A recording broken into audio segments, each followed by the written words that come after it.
So yeah, maybe with Tiina we can talk about the latest news. Like you are transitioning into AI from data, right? Yeah. Why is that? It's an important decision in your career. Yeah, it's a big decision, and I think it's a great opportunity, first of all. And in order for me to even say like why I'm doing the transition, I think it's like kind of good to know a little bit about the background, Yeah, like where I'm coming definitely. from. So basically, I don't have this kind of traditional computer science or PhD background that oftentimes is seen in the field. Yeah. I have studied business degree. It's a little bit like technical focused, so information and service management. So throughout the studies, there was a little bit of like basics of programming and database management, some analytics, but the focus was still more on the business side The of business things. side. Okay. But after I graduated, I ended up working as a data analytics consultant and basically learning a lot of things on the go, on the job. And with data analytics, of course, it's really important you gain some technical skills, but it's also like really important to learn those like soft skills of understanding the business, becoming a domain expert, and then really being like the connecting link between the data and the business. So you have to really understand like how all that. And being in data and analytics, it was always very like interesting to me. But more and more, once I got into the more technical things, I started to enjoy it a lot. I started learning more like programming myself, like really focusing on Python, really improving my SQL skills, and just kind of getting more into that space. Yeah. Was there like any particular reason why that like caught your interest? Was it because you had like a need of like maybe getting that data ready so you could analyze it, or I don't know, like any reason why you said, oh, I would like to learn Python because it will help me at X task? I think definitely. So the first kind of data analytics role that I was consulting on a analytics product, at a big tech company, and basically it was more UI driven, like Okay. low code, no code Yeah. type of tool. And of course that poses a lot of limitations of what can you do with the data, etc. So I really wanted to like expand from kind of being an expert of a tool to becoming an expert in the whole data domain. Okay. And then learning Python, I think, was the kind of first step First because step. really it expands the range of data analysis that you can do. And it gives you all the flexibility, and you're not limited by what the tool can do, but you can actually create what you have to. Yeah, you could also like in some tools you could also customize that tool, right, by programming certain. Yeah. And I think it was also this, I started learning really about like data science and machine learning already then back in 2017, Okay, kind of when long I time also ago. started this job. The data science hype, I Yeah, remember so that that it was everyone the was telling. hype was there definitely, and I was Yeah, I was on that train. I was there too. So I did a lot of these like basic data science courses from Coursera, and kind of learning logistic regression, linear regression, Nice. clustering, etc. Yeah. And I did end up then moving into a data analyst role that was more technical, where I would use SQL, Python, and like different tools, Databricks, for example. But then I still was not really using the machine learning Okay. knowledge that I had gathered. So I kind of had that little, like, I really Yeah. wanted to do it, but then I ended up being in a job where it was not the core. Okay. Okay. Then I joined Flowrite, and I actually joined as the kind of one person data Data team. team. So it really like gave me an opportunity to expand my skill set. So not just being a data analyst, but at the same time I was being, doing product analytics. I was being a data engineer, building the data pipelines, setting up the data warehouse at Snowflake, Yeah. and just like doing a little bit of everything. Yeah. And yeah, while I was doing that, it reiterated to me that I really love the engineering part of it. I love like solving puzzles, and I think when you're coding something, it really gives you this like I don't know, sense of satisfaction when you complete something, it works, and it's like a very rewarding dopamine shot, yeah, right? Like, dopamine shot that you get. I think it's a very nice way of putting it, like solving puzzles. And yeah, I remember having conversations with you about the data and seeing that interest in the technical solutions. And yeah, it's great that now made the decision actually, like coming into like the engineering field, in particular AI engineering field. I would say that nowadays we are kind of the software engineering and kind of AI is kind of a bit is even more intertwined right now. Like, it's really important to kind of develop that skill set. So yeah, it's And really nice and really happy that we are gonna be yeah. working like much closer. Yeah, I think Actually, it's going to be great. And yeah, you mentioned a little bit about that AI engineering is kind of expanding into more of the software engineering side as well. yeah, So what is actually like your definition of AI engineer? So like where did I get myself into? yeah. I don't know if there's like a formal definition, to be honest. But it depends a little bit on the role as well. It depends a little bit on the company. It's not the same if you are the only engineer in the team and then you have to deal with everything AI, backend, maybe front end as well. That that's different from having software engineers in the team as well. You'll probably be much more focused on AI problems if you are in a team with more engineers. But then you still, it's nowadays you still need to produce production grade code. I think that's a great skill to have, and I think that pretty much everyone is like in AI is going towards that direction. I remember back in the days when the data science hype that we were Yeah. discussing, like everyone was using notebooks, and then that code had to be taken by like engineer and then like make it production I'm gonna translate ready. it Yeah, into but now like right now I think you need to be more kind of you need to think more about how the system is gonna be deployed, how it's gonna be implemented in the backend, etc. And I think that's a great skill to have. Um, but you obviously you still need to understand that you are an AI engineer. You are working with AI models, so you need to understand them. You need to understand the basics. Even if you are sometimes you might not be training models because we have these big general purpose LLMs, but it's really good if you still understand how they work, how they are trained, at least at a high level, I would say. And the same applies to software engineers, that there are many software engineers now building AI products. They need to understand AI as well at some level, understand what a transformer model is, how it works, the limitations, the biases. So I think everything is kind of, both roles are kind of converging, I will say, but I think in the future we'll still have engineers that are great engineers in like creating software, and then engineers that are great at AI and they can create software as well, but it's not still like their specialty. But yeah, it's let's see how it goes in the yeah. future. And I think that's like really important to mention that you do need like this both of the skills. And of course, like I feel like I have a pretty good base to start expanding on these levels, but it will be like completely two different directions. So like learning more about like what goes on the background in the neural network, for example, it's very interesting. And of course, like I can grasp, there's a lot of like great tutorials and courses that I have already like been following. But it's hard to define like what's the level of Exactly. understanding and the detail that you need to have. And especially because I will be working, or like other AI engineers with the PhD mathematical backgrounds, for example, their understanding will be very different than from mine. I think the main difference right now is basically either you are an AI scientist or AI like research engineer, or you are like AI engineer.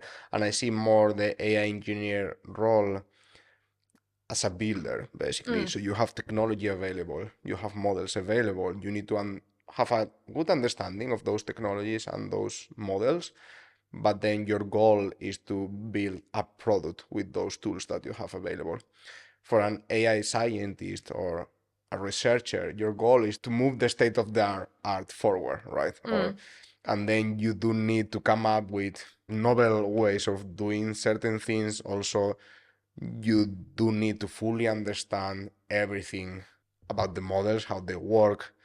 You need to have like a really strong knowledge about mathematics. So it's a different type of role, and perhaps your engineering skills are not that I wouldn't say they are not required, but you don't It's a need that. different type It's a of different maybe. type of, yeah. Although there are many scientists that they are really good engineers as well, but that's not your primary kind of Yeah, there's a different focus responsibility. Yeah, maybe. exactly. Like if you think about a little bit of how I've been like now transitioning in the team, like of course I did those courses and etc. But then also like you specifically, I was like, let's get you like hands-on very quickly. Exactly. Yeah. And I think like one of the first assignments that we were working on together was to understand these like model merging papers. Yeah. And understanding the different methods of like how you can merge models together and how does it work.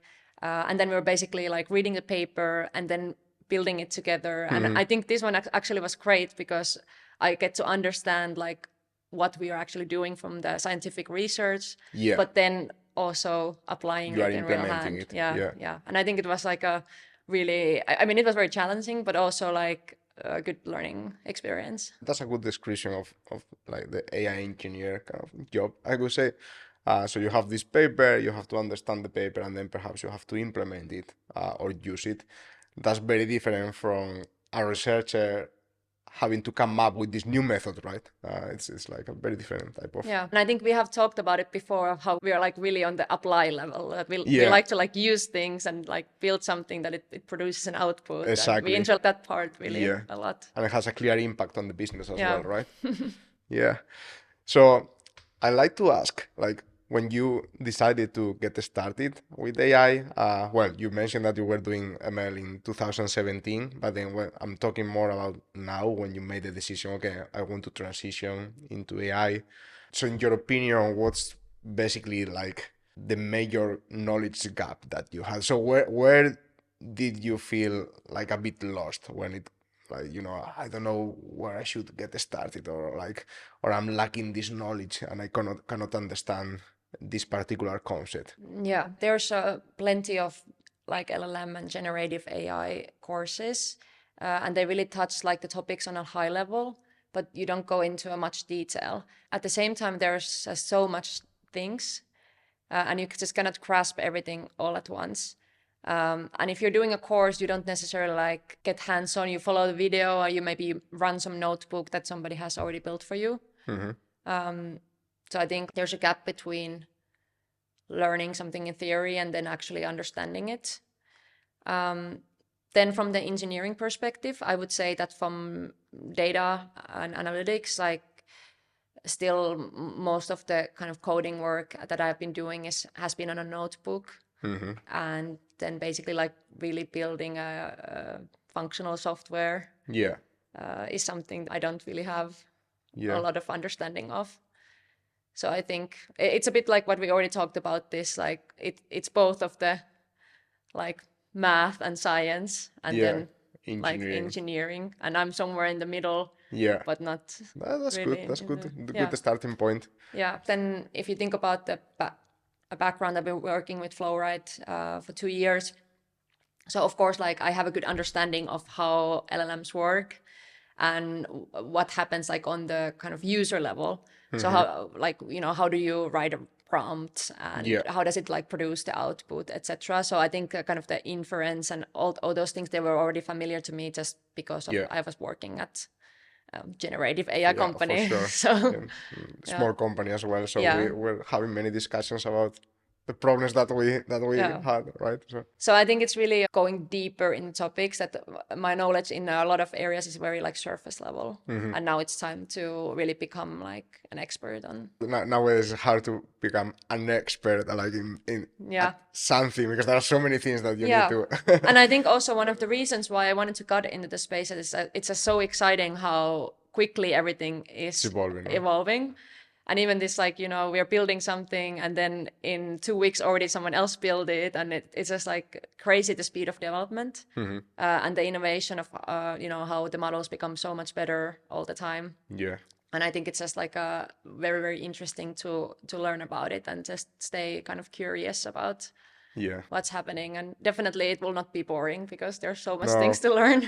I know it won't be boring Yeah, at all. not enough hours in the Maybe day. a bit stressful, that could be. But yeah, we have this joke nowadays that if you wanna stay updated and catch up with everything that is happening in the field, it's almost like a full-time job. You couldn't like code or anything. You just need to read like papers like all the time.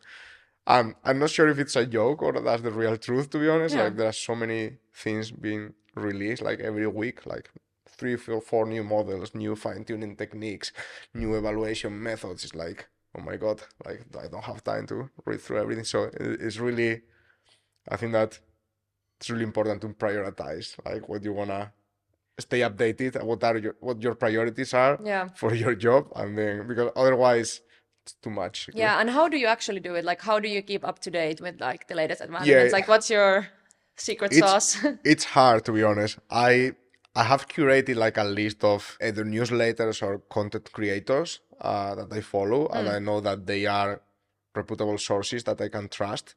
And then I try to read through those. And then there is something particularly interesting in those kind of, let's call them like a summaries, right? Like if there is like a paper that caught my interest, then I would go and read that paper, for example. And then also I was telling you before starting the recording that LinkedIn is actually like a good source of information for me because my connections are pretty much all of them are in the AI community. So if something is happening, then I'm gonna notice it because I'll see like 5 posts like talking about Llama 3 being released, right? So it's like it's quite a nice alert to have.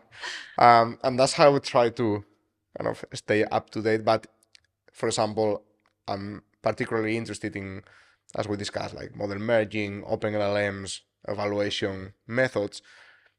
I wouldn't read about this new technique for running faster inference with LLMs because it's not going to have a huge impact on my current work. So I need to prioritize. Even if I find it interesting, I'm not going to read it because I don't have the time. So I think it's important to prioritize.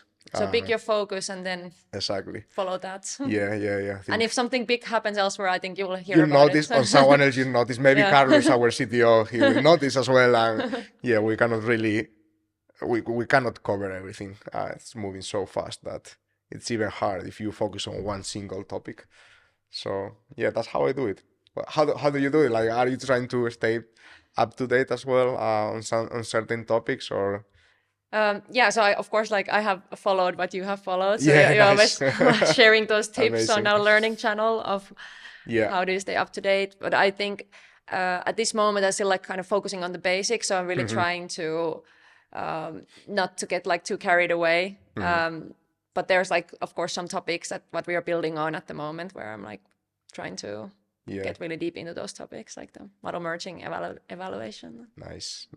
I should say that our learning channel is quite good as well, Yeah, right? Like true. it's like you could get good information from there. And it's not like, of course, it's just like not only There's for no spam. LLMs, but there's like also other other kinds of interesting topics. So yeah, design, business. Yeah, there's a lot in there, a lot of knowledge.